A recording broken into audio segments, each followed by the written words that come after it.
In the village of Orawa, the river belongs to a god, but the crossing belongs to a devil. You will drown before I let you breathe for free, Chief Ebuka rowed. He thought he was untouchable until a scarred stranger with a golden pouch and a heavy mallet walked into the town. This is the story of a silent blacksmith, broke a triumph without ever raising a sword. In the river trading village of Orawa, the air was never still. It was always filled with the scent of the dry fish and the sound of Chief Ebuka's rage. Ebuka owned the only ferry crossing in the territory, a position he used to squeeze the life out of his people. You will drown in the river before I let you take another breath for free, he growled one morning, standing over a young boy whose small canoe has drifted too close to Chief Ebuka's private dock.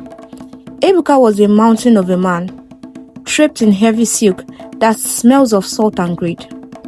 For years, he had operated in a water tax that left the villagers' pockets empty and their hearts heavy.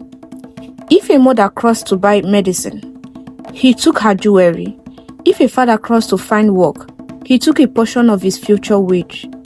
In Orawa, the river belonged to a god, but the crossing belongs to a devil. The fear in Orawa was a thick mist until a man named Zild arrived. He was a scarred, quiet man who walked with a slight limp but carried a heavy mallet on his shoulder like it was a feather.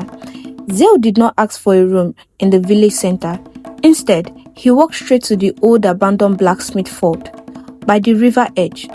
When Chief Ebuka came to demand his entry tribute, Zild did not blink. He reached into the weather leather pouch and pulled out 3 pure gold coins, enough to rid the fort for 3 years.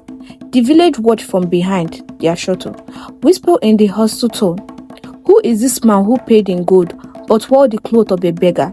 Zild spoke to no one, his hammer striking the unveiled lid into the night, the spark flying like a trapped star into the dark African sky.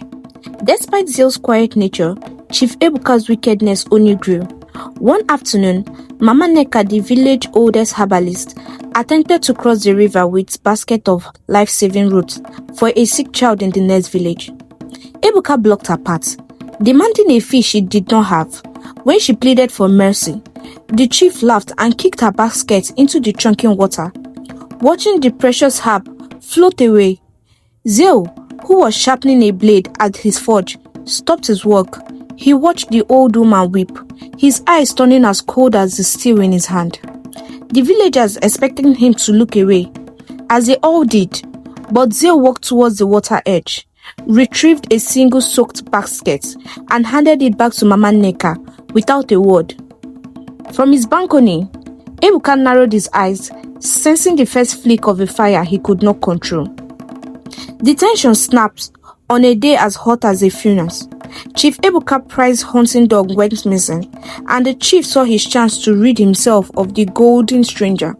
He stormed the forge with a dozen men, claiming Zild had stolen the animal to eat. "The forge is mine, and everything in it forfeit," Ebuka screamed, his face purple with rage. He ordered his men to smash Zild's tools and toss the unveil into the deep mud of the river. Zild stood in the center of the forge, his arm folded. His face was as calm as the surface as a pond before a storm. He did not beg, and he did not run. He simply watched until Chief Ebuka let guard, reached for his hammer. Then, with a movement so fast the eyes could not barely follow, Zild cut the guard wrist. The sound of the man's bone groaning until Zild gripped field in the silent room. Ebuka let out a whistle that pierced the hum air, and the river guard appeared, a pack of thugs Ebuka felt with the spoil of his tax.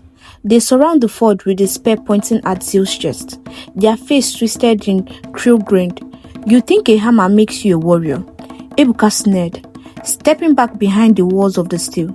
He commanded them to blind Zild and throw him into the village cage to await a public lash.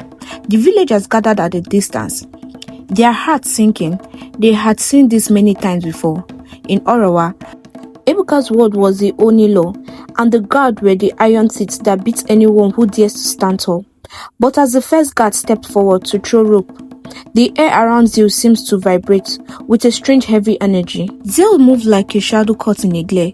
In a blow of motion, he disarmed the lead guard, snatching the spear and snapping the wood shaft over his knee as if it was a dry twig. The other guard lunged, but Zeal did not strike them with his fist. He used his own momentum against them.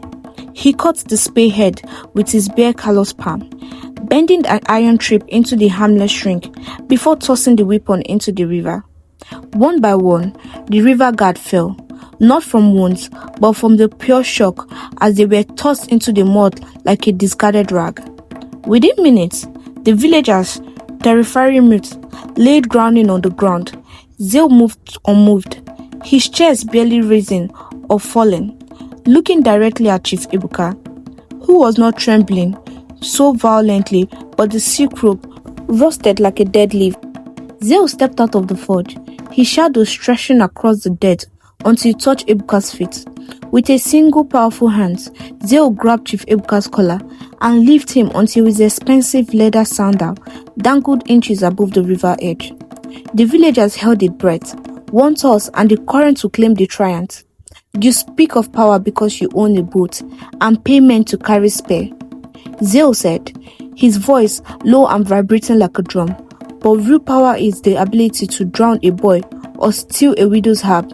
Real power is knowing you could destroy a man, yet choosing to choose his part of a human being instead.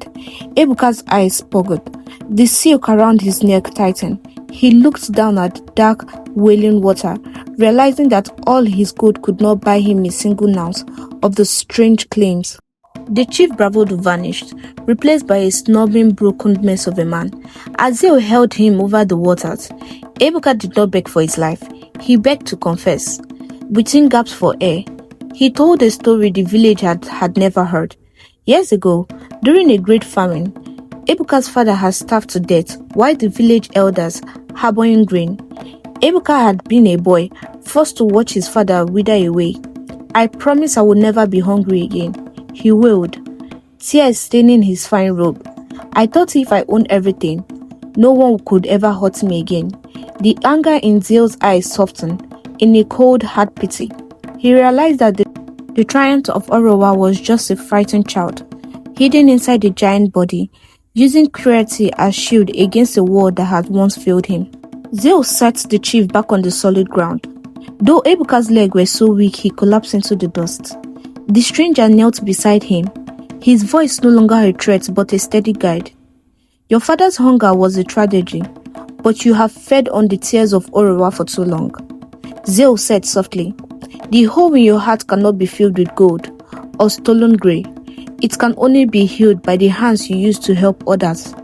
Ebuka looked up at the villagers who he had gathered, people like Mama Neka and Kalu, and for the first time, he did not see subjects to be taxed, but neighbors he had betrayed. He saw the shame of his action, reflected in the silence of stare. Zeal stood up and turned to his forge, leaving the chief to decide if he could remain a prisoner in his past or finally becoming a leader. The change did not happen overnight, but it was as steady as the river's flow. Chief Ebuka sold his heavy silk and used the gold to commission a great stone bridge, ending his own monopoly on the ferry forever. He made the crossing free for the elderly, the sick, and the children of the village. Zeal stayed in Orowa for 2 more years, teaching the young men how to sharp iron and how to defend the weak without becoming an oppressor himself. When the quiet blacksmith finally packed his millet to find the next village in need, the entire population of Orowa stood in the bridge. He helped inspired. They watched the man who had turned a triumph into a neighbor walked away into the sunset. The legend of the silent blacksmith lived on, reminding everyone that while pain may start a circle of wickedness, it takes true strength to break it with kindness.